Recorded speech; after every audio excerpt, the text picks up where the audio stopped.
Hi, welcome to SJ's Cooking Channel, where we inspire kids to give cooking a go. Today we will be making brownies from the supermarket. Let's get started. First, open the packet and empty it into a bowl. Then crack 2 eggs and start whisking. Then add some melted butter into your bowl and mix. Then add some water into your bowl and whisk until smooth.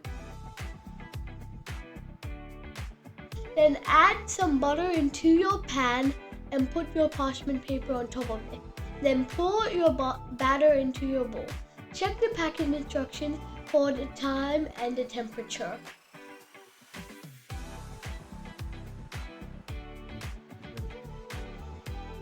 Once it's cooled down, it's time to have your delicious brownies.